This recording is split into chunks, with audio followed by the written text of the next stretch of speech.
Each year, improper mortar application ruins countless tiling projects, contributing to cracks, fractures, and breaks.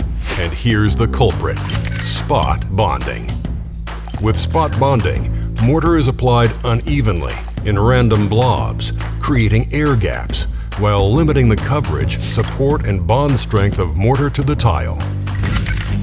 But by playing it straight, troweling the mortar in consistent lines and collapsing them completely, you get the strongest, most thorough bond possible, and the most reliable, durable, and long-lasting end result.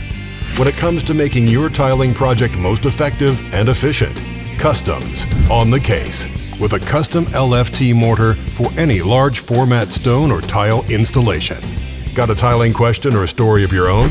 Share it in the comments below. Then hit the subscribe button to join us for the next episode of Tile Scene Investigations.